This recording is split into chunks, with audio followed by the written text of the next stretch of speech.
विक्रम, मैं समय काटने के लिए तुम्हें एक कहानी सुनाता हूँ, सुनो। कुछ समय बाद विक्रम से मुखातिब होकर बेताल ने कहा, कहानी सुनकर तुम्हें अपना निर्णय देना है। याद रखना विक्रम, यदि जानते बूझते तुमने उत्तर न दिया तो तुम्हारा सिर टुकड़े टुकड़े होकर बिखर जाएगा। विक्रम खामोशी से अपना रास्ता तय करते रहे। वह जानते थे कि इधर उन्होंने जुबान खोली और उधर बेताल रफू चक्कर हुआ, मगर बेताल भी अपनी किस्म का एक ही था। विक्रम के किसी उत्तर की प्रतीक्षा किए बिना उसने कहानी सुनानी आरंभ कर दी। मगध देश की राजकुमारी बहुत सुंदर थी। जैसी वह रूपवती थी वैसी ही गुणवती भी थी। उसके युवा होने की देर थी कि एक से एक गुणी राजकुमार के रिश्ते उसके लिए आने लगे, मगर उनमें से किसी भी रिश्ते को राजकुमारी ने स्वीकार नहीं किया। धीरे धीरे समय गुजरने लगा। राजकुमारी की माँ को चिंता सताने लगी कि बेटी हर रिश्ते को ठुकरा देती है। आखिर इसके मन में क्या है? आखिर यह चाहती क्या है? नहीं माँ, इनमें कोई भी मेरे योग्य वर नहीं है। मगर बेटी, तुम्हारी नज़र में योग्यता का मापदंड क्या है?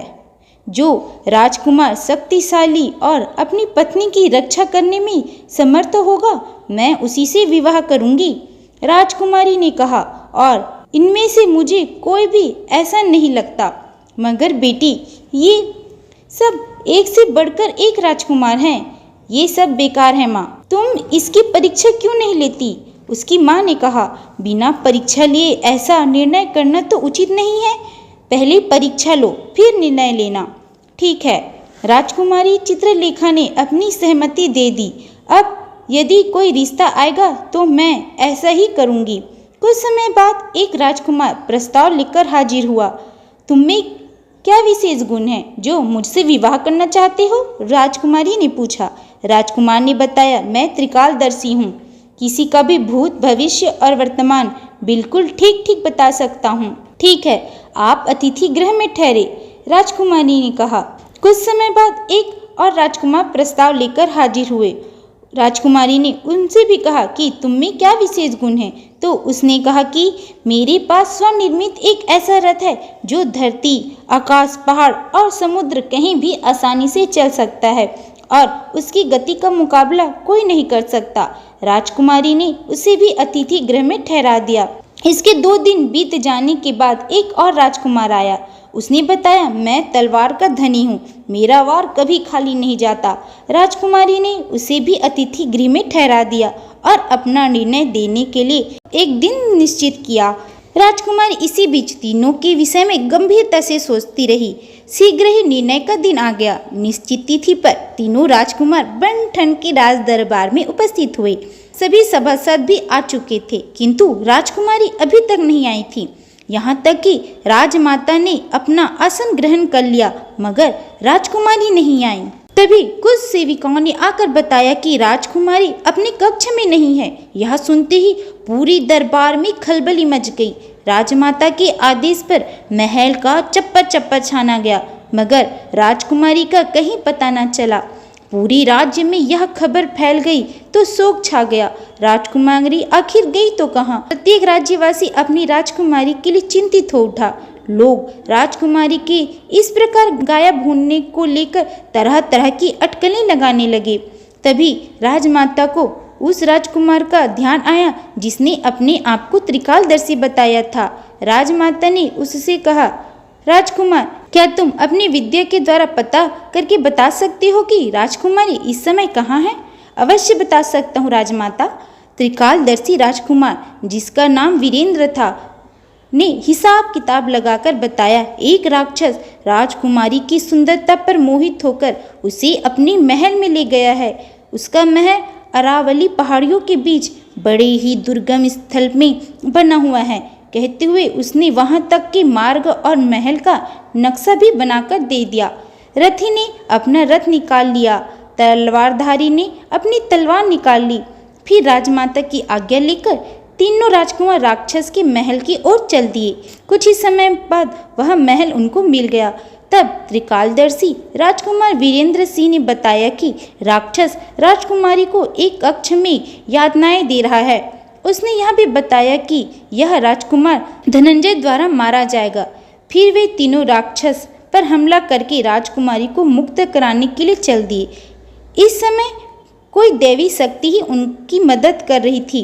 राजकुमार धनंजय की तलवार के सामने राक्षस एक पल भी न ठहर सका।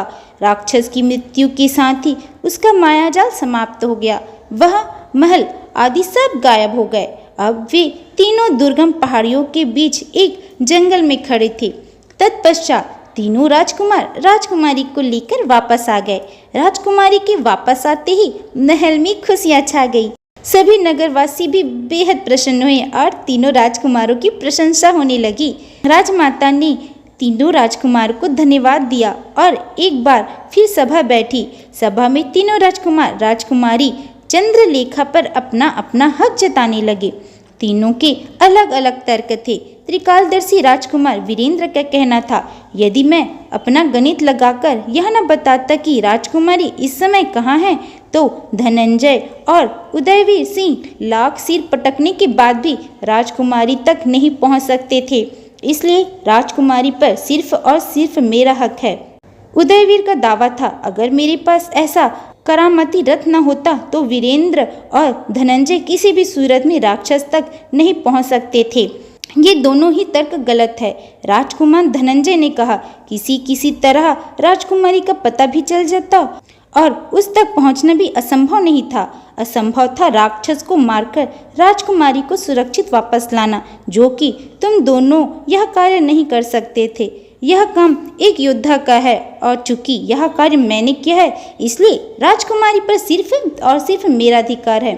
राजा विक्रम। इतनी कहानी सुनाकर बेताल ने विक्रम को संबोधित किया। उन तीनों का तर्क अपने अपने स्थान पर सही था। तीनों ने महत्वपूर्ण कार्य किए थे। राजकुमारी से जब इस विषय में पूछा गया तो उनका कहना था कि वह तीनों के एहसान तले दबी थी। अब तुम ये बताओ कि राजकुमारी पर न्यायोचित अधिकार किसका है? विक्रम सोचने लगा। दोनों के बीच खामोशी छा गई।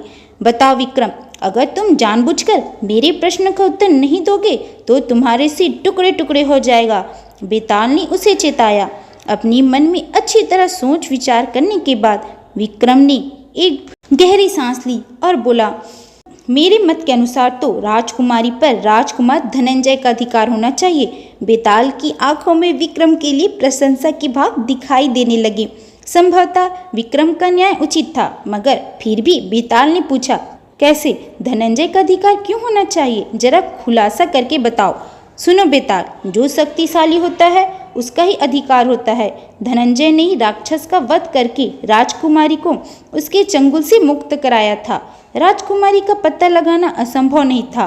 2-4 दिन बाद उसका पता लग ही जाना था और जब पता लग जाता तो किसी न किसी प्रकार से उस तक पहुंचा भी जा सकता था।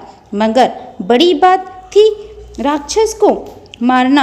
यह कार्य राजकुमार धनंजय ने किया, इसीलिए राजकुमारी पर उसी का अधिकार है। तुम ठीक कहते हो राजा विक्रम, तुम्हारा न्याय ठीक है, कहकर बेताल अट्टहास लगाया। फिर एकाएक ही वह उसके कंधे से ऊपर उठा और हवा में तैरने लगा। तुम भूल जाते हो विक्रम, तुम भूल जाते हो, मैंने तुमसे कहा था कि यदि तुम बोले तो मैं लौट जाऊंगा, और देखो मैं चला। अट्टहास लगाता हुआ बेताल तेजी से अपने ठिकाने की ओर उड़ने लगा, मगर विक्रम हार मानने वाले कहाँ थे। वह अपनी तलवार संभाले तेजी से उनके पीछे दौड़े। तो आज की कहानी में बस इतना ही। अगर आप लोगों को मेरा आज का ये वीडियो पसंद आए तो लाइक सब्सक्राइब जरूर करें। मिलते हैं अगली वीडियो में। Bye bye.